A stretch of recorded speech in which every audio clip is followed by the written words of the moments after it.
Shalom, selamat hari Minggu kita bagi semua. Sebelum kita mendengarkan firman Tuhan, kita akan berdoa.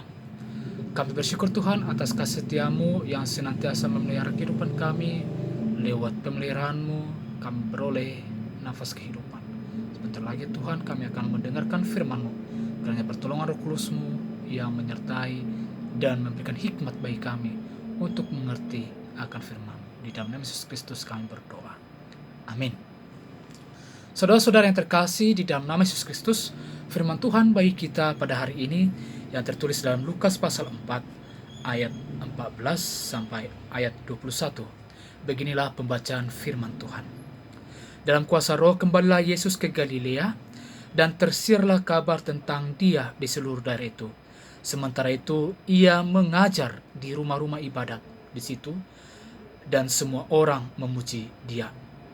Ia datang ke Nazaret tempat ia dibesarkan, dan menurut kebiasaannya pada hari Sabat ia masuk ke rumah ibadat, lalu berdiri hendak membaca dari Alkitab. Kepadanya diberikan kitab Nabi Yesaya, dan setelah dibukanya ia menemukan nats di mana ada tertulis, Roh Tuhan ada padaku, oleh sebab ia telah mengurapi aku. Aku menyampaikan kabar baik kepada orang-orang miskin, dan ia telah mengutus aku untuk memberitakan pembebasan kepada orang-orang tawanan dan penglihatan bagi orang-orang buta, untuk membebaskan orang-orang yang tertindas, untuk memberitakan tahun rahmat Tuhan telah datang. Kemudian ia menutup kitab itu, memberikannya kembali kepada pejabat lalu duduk, dan mata semua orang dalam rumah ibadat itu tertuju kepadanya. Lalu ia memulai mengajar mereka. Katanya, pada hari ini genaplah nats ini sewaktu kamu mendengarnya. Demikianlah pembacaan firman Tuhan. Saudara-saudara yang terkasih dalam nama Yesus Kristus, firman ini menyapa kita untuk menyatakan bahwasanya Yesus adalah penggenapan daripada firman. Dalam filosofi Batak yang menyatakan dalam bahasa Batak, taridado ibo sian suarana, taridado hau sian parbuena. Beruang akan dikenal dari suaranya, dan pohon akan dikenal dari buah yang dihasilkan. Dengan demikian, kehidupan seseorang akan ditentukan lewat tingkah lakunya, dan mereka akan dikenal. Saudara-saudara yang terkasih di dalam Yesus Kristus, ketika kita membaca, merenungkan nats ini yang menyatakan kepada kita pertama sekali bahwasanya Yesus dalam memulai pelayanan pertama sekali, setelah ia melakukan pengosongan diri ataupun setelah ia melakukan sebagai tindakan penggenapan sebagai kenabian lewat berpuasa 40 hari 40 malam di padang gurun, dan setelah ia dibaptis dan Allah menyatakan dirinya lewat curah Roh Kudus ketika ia dibaptis di sungai Yordan. Nah, saudara yang terkasih dalam Yesus Kristus, ia pertama sekali melakukan pengajaran atau melayani di Galilea, di mana dia ditempatkan, dibesarkan pada saat itu. Dalam istilah sekarang ini, dalam istilah perkuliahan, atau bisa kita katakan bahwasanya Yesus melakukan pengabdian masyarakat pertama sekali di kampung halamannya. Hal ini bisa kita lihat kembali kilas balik di era 90-an di Tapanuli. Slogan yang diperkenalkan, yang selalu dibuat oleh para pemuda-pemudi yang merantau ataupun yang bekerja, yang baik sudah melakukan pendidikan tinggi di luar daerahnya, yang mengatakan martabe marsipature hutanabe.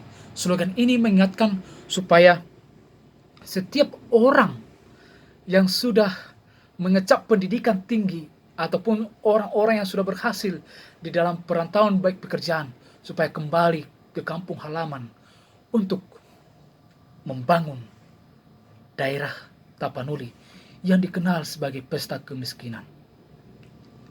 Nah, oleh karena itu, apa yang mau diingatkan kepada kita sebagaimana Yesus sebelum memulai karyanya, ia pertama sekali mengabdi, dan pertama sekali ia mengajar ke kampung halamannya.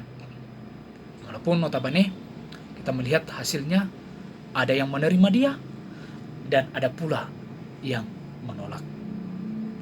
Oleh karena itu Bapak Ibu Saudara terkasih di dalam nama Yesus Kristus, ternyata Yesus sangat mencintai kampung halaman di mana dia bertumbuh besar. Yesus mendedikasikan hidupnya lewat pengajaran yang dilakukannya. Yesus memperlihatkan jati dirinya sebagai pemuda yang peduli akan kehidupan di mana dia dibesarkan. Sebagai pemuda yang rendah hati, Yesus tidak arogan mempertontonkan dia sebagai dirinya sebagai Tuhan. Tetapi segala proses dia jalani sebagai Mesias yang diperkenalkan dalam perjanjian lama, untuk memperkenalkan dirinya sebagai Tuhan dan Juru Selamat. Seperti kita lihat bahwasanya ia telah menyelesaikan proses pemuritan, seperti Yohanes Pembaptis sebagai nabi yang menjalani proses perpuasaan di padang gurun dan menjalani yaitu pembaptisan, sebagaimana Allah menyatakan dirinya sebagai anak Allah di muka umum. Nah, saudara-saudara yang terkasih dalam Yesus Kristus, walaupun Yesus memiliki kuasa, namun dia tidak mempertontonkan itu untuk memberikan legitimasi dalam dirinya. Tapi dengan ketaatan dan dengan penuh dengan kerendahan hati, ia memenuhi segala apa yang telah dinubuatkan di dalam perjanjian lama. Yang bisa kita lihat bahwasanya dalam diri Yesus ada sebuah teladan bagi kita, khususnya mahasiswa-mahasiswi yang pada saat ini menempuh pendidikan di Salatiga ini. Di era saat ini kadang kita sebagai mahasiswa menginginkan sesuatu hal yang kita inginkan secara instan, tanpa proses, tanpa kita berusaha. Kita sebagai pemuda harus merubah paradigma berpikir seperti itu. Kita harus menjalani proses, walaupun kadang-kala kita menempuh jalan yang sangat sulit, yang membebani hidup kita, tetapi hasilnya pasti akan berdampak positif bagi kehidupan kita. Karena sesuatu hal yang instan belum tentu itu berguna bagi kehidupan kita, akan tetapi juga pasti akan memberikan dampak atau merusak kehidupan kita, sehingga kita tidak dapat berkarya dengan baik dan leluasa. Mari kita lihat, walaupun dia Yesus itu mempunyai kuasa, walaupun dia itu mempunyai kekuatan, tapi dia tidak malas, bahkan dia tidak mempertontonkan dirinya sebagai yang berkuasa, tapi ia tetap mempertontonkan dirinya sebagai pribadi yang rendah hati dan taat. Saudara-saudara yang terkasih di dalam nama Yesus Kristus, ketika kita melihat kembali peristiwa ketika Yesus berdiri, membuka Alkitab, membuka firman yang tertulis dalam Yesaya pasal 61. Bukannya anak Allah, dia adalah Allah, Sabda yang menjelma sendiri. Tapi dia tidak berimprovisasi. Dia membuka buku itu dan menjadikan kata-kata lama dalam terasi itu menjadi miliknya. Tuhan telah mengutus aku untuk mengumumkan pembebasan bagi para tawanan dan pemulihan bagi penglihatan bagi orang buta, dan untuk membebaskan orang-orang yang tertindas, untuk mengumumkan tahun rahmat Tuhan sudah dekat. Seolah-olah mengatakan sadab itu hidup di sini dan sekarang. Hari ini bahwasanya Yesus melakukan pergerakan revolusioner. Firman Tuhan tidak membosankan atau mati, tetapi inilah hidup, kabar baik yang tersedia sekarang. Bahwasanya Yesus bertransformasi lewat waktu, lewat pembaharuan, dan bahwasanya ia memberikan kabar baik.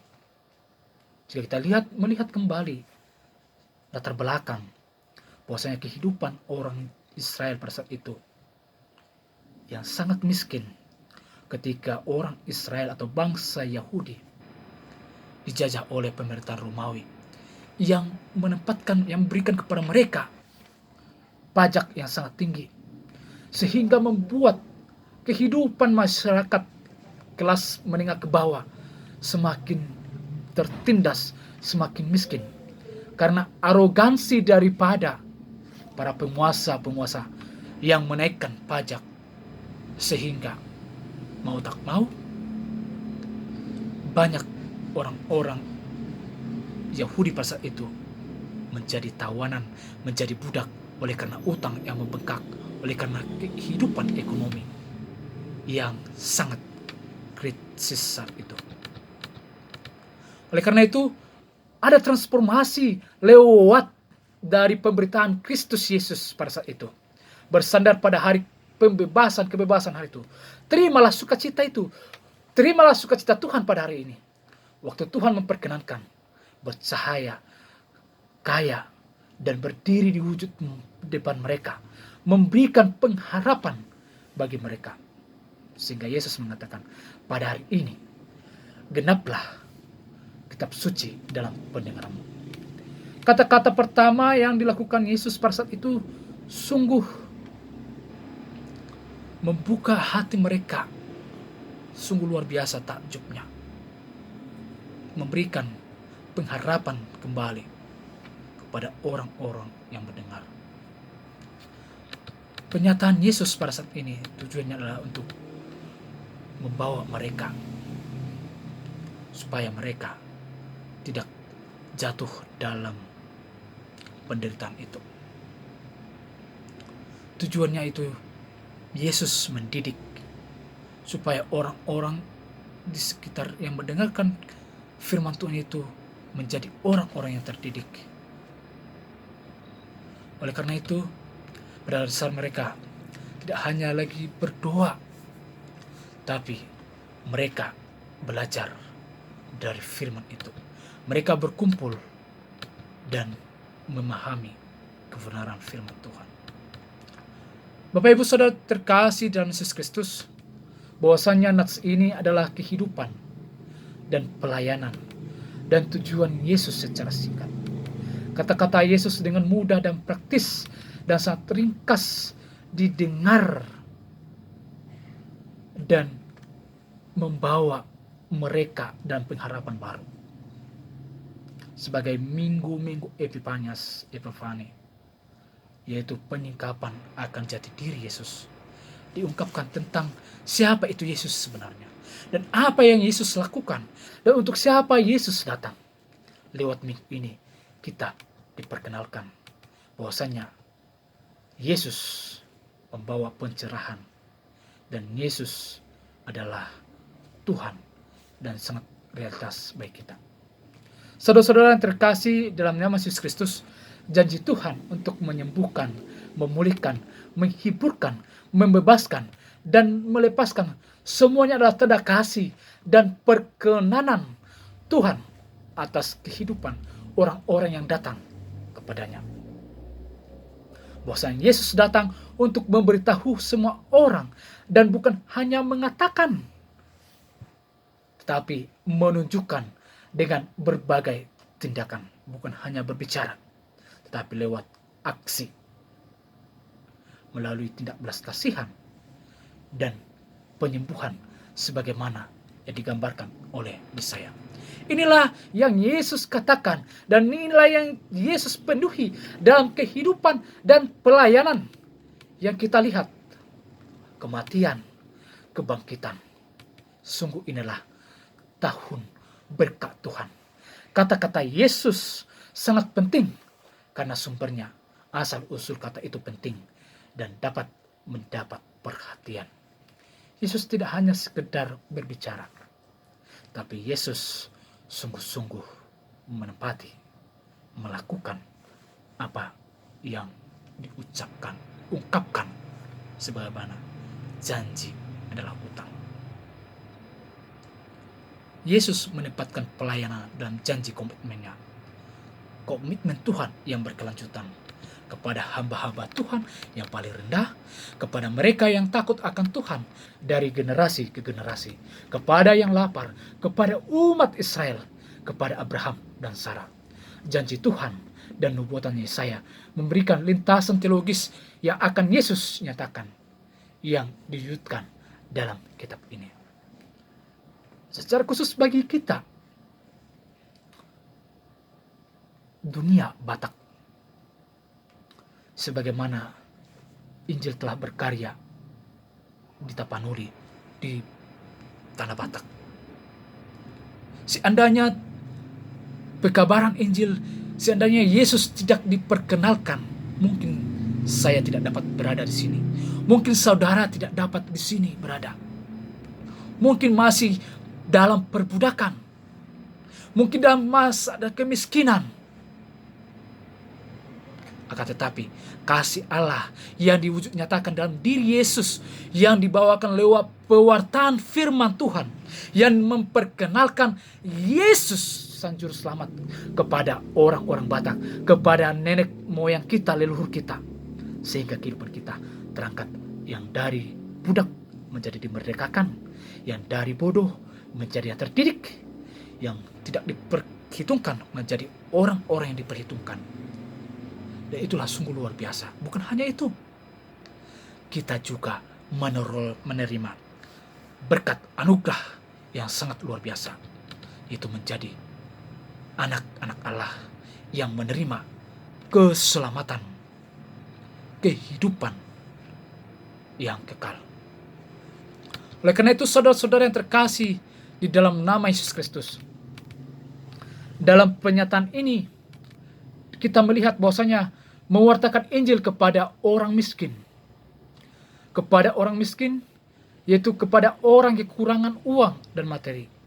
Ini berarti dapat miskin secara rohani, miskin dalam roh, seperti Yesus katakan dalam khotbah di bukit. Memiliki dompet kosong itu buruk, tetapi lebih buruk lagi memiliki jiwa yang kosong. Jika seseorang memenuhi kebutuhan saudaranya, Allah akan memenuhi kebutuhannya. Jika seseorang membebaskan seseorang dari kesulitan, Allah akan meringankan kesulitannya. Yang kedua, Yesus datang untuk menyembuhkan orang yang patah hati. Jika kita lihat di Yesaya 61 ayat 1, kita melihat bahwasanya kita kadang-kadang patah hati. Yesus datang untuk menghibur kita, membantu kita. Yesus terus-terus menyatakan di sepanjang pelayanannya bahwa ada Allah yang sangat peduli kepada kita dan siap membantu saudara. Tapi terkadang kita tidak mau datang kepada Tuhan. Akan tetapi ketika kita datang kepada Tuhan, membawa seluruh beban kita. Datanglah kepada aku, hai kamu yang berbeban berat, yang letih lesu, aku akan melegakan. Tuhan dapat mengubahkan situasi paling putus asa menjadi momen yang terbaik dalam hidup kita. Masa-masa sulit selalu ada begitu, tetapi selalu ada pertolongan Tuhan, selalu tepat, selalu indah pada waktunya. Terkadang kita juga tidak memahami maksud dan tujuan Allah itu, tapi Tuhan selalu ada bagi orang yang menaruh harapannya. Masa-masa sulit selalu ada, tapi pertolongan Tuhan akan senantiasa berkobar bagi orang-orang yang senantiasa merindukan dan yang haus akan kasih Tuhan. Jadi tetaplah berdoa, tetaplah percaya Tuhan. Walau kadangkala waktu ketika kita merasakan kesesakan, pertolongan seolah-olah tidak ada lagi. Tapi di ujung jalan pasti ada harapan seberkas cahaya daripada Tuhan. Saudara-saudara yang terkasih di dalam nama Yesus Kristus, ingatlah bahwa ada kehidupan yang akan datang di mana segala sesuatu akan diluruskan dan setiap air mata akan dihapus dan tidak ada lagi rasa sakit atau kematian. Apakah Anda membutuhkan kenyamanan, kedamaian hari ini? Yesus ada untuk menyembuhkan. Yesus ada untuk menyatukan hati yang hancur. Yesus ada di sana untuk menyembuhkan patah hati kita. Yang ketiga, Yesus datang untuk mewartakan kemerdekaan kepada tawanan. Yesus datang untuk menyatakan kebebasan kepada tawanan ini. Inilah kebebasan rohani terhadap dosa. Kita semua dalam dosa di dalam Kristus. Kita telah dibebaskan di dalam Yesus. Ada proklamasi, penyataan kebebasan kita. Di dalam Yesus ada semangat, spirit kebebasan itu. Tapi terlalu banyak kita yang terus berjalan seolah-olah kita hari ini masih merasa budak. Tapi kita masuk dalam firman Tuhan, kita berdoa, kita menghadiri gereja dengan orang-orang Kristen lainnya. Kita dalam posisi yang bebas dari dosa. Yesus datang untuk membebaskan kita. Yang terkaya adalah kaya akan iman, kaya akan kasih setia, dan tidak menjadi tawanan daripada keserakahan. Yang keempat, bahwasanya pelayanannya adalah memberikan penglihatan kepada orang buta. Pelayan Yesus adalah memberikan penglihatan kepada orang buta. Yang ditekankan di sini adalah penglihatan buta, bukan hanya secara buta mata, tetapi buta secara rohani. Paulus berkata dalam 2 Korintus 4 ayat 4 bahwa setan telah membutakan pikiran orang yang tidak percaya. Dan Keller yang buta sejak kecil, sejak bayi, tetapi kata-kata dan tindakannya menunjukkan visi yang jelas, melihat inti daripada kehidupan ini. Yang kelima, dia datang untuk membebaskan mereka yang tertindas. Dia datang untuk melihat orang-orang yang tertindas. Kata tertindas diterjemahkan memar. Kata ini memiliki gagasan repuk. Dia nyanyi dalam kehidupan. Apakah itu yang kita rasakan? Patah hati, dia nyanyi hancur, terabaikan, terkoyak oleh kehidupan, tertekan, letih, dan sebagainya. Karena banyak tekanan, karena banyaknya pergumulan, sehingga kita terluka dan memutuskan kita untuk berhenti tanpa ada harapan, tanpa ada pengharapan visi ke depan. Oleh karena itu, Yesus hadir. Dia datang untukmu, dia datang untuk kita, dia datang untuk menyembuhkan luka kita lewat bilur-bilurnya itu. Dan dia datang memberikan kebebasan, kedamaian. Saudara-saudara terkasih di dalam Yesus Kristus, mari datang kepadanya. Datanglah kepadaku, hai kamu semua yang letih, berbesu, dan berbeban berat. Aku akan memberikan kelegaan kepadamu. Kebebasan sejati tidak terdiri dari ruang, harta, benda, ataupun fasilitas hidup ini. Kemampuan untuk melakukan apa yang kita inginkan juga. Oleh karena itu, kebebasan adalah bagaimana kita dapat berekspresi, melakukan apa yang diinginkan. Namun Yesus memahami kebebasan ini secara berbeda. Inilah pembebasan dari penawanan sampai kematian, penawanan kehendak orang lain, kehendak kita sendiri. Yesus memberitakan kebebasan dari perbudakan dosa, kebebasan dari kematian. Dia datang untuk melakukan misi dan kehendak Allah kepada semua. Pelayan Yesus memproklamirkan ataupun menyatakan tahun rahmat Tuhan, atau yang dikenal dengan jubileum. Inilah tahun ketika semua hutang diampuni. Siapa tidak berbahagia ketika dinyatakan hutangmu sudah habis diampuni? Siapakah yang tidak berbahagia ketika hutang dosa kita telah diselamatkan, ditebus oleh Tuhan? Tentu inilah menjadi kesempatan awal bagi kita orang-orang yang percaya, supaya kehidupan kita semakin segar, supaya hidup kita menjadi lebih baru lagi. Kita menjadi ciptaan baru dalam Kristus, dan dia membuat segalanya menjadi baru. Kita adalah ciptaan baru di dalam Kristus. Yang lama sudah hilang, yang baru sudah datang. Oleh karena itu, dalam penyataan Yesus ini, jika kita mengikuti Yesus, maka kita harus bertransformasi, melakukan pembaruan dalam hidup kita. Hidup yang selalu mau diperbaharui. Perbaharuan yang radikal yang harus kita wujud nyatakan sebagaimana Yesus telah melakukan teladannya bagi kita. Karena itu pembebasan, perubahan adalah yang memberikan kepada kita spirit, inspirasi lewat kasih setia Tuhan yang memberikan kepada kita sungguh luar biasa cinta kasih yang sangat besar. Oleh karena itu, dalam firman Tuhan ini, pada hari ini genaplah sewaktu kita mendengar, menghayati, dan mengamini perkataan Yesus yang membawakan kita kepada kebahagiaan dan dalam damai sejahtera. Sebagai pemuda, pemudi Kristen, hendaklah hidup kita menjadi pewarta Injil itu, membawa kabar sukacita. Amin. Mari kita berdoa. Kami bersyukur Tuhan, lewat penyataan firman-Mu hari ini kami dapat berbahagia. Lewat firman-Mu yang memberikan legitimasi kebebasan bagi kami, yang memberikan kepada kami damai sejahtera untuk tetap berpengharapan teguh kepadamu dan tetap bersukacita.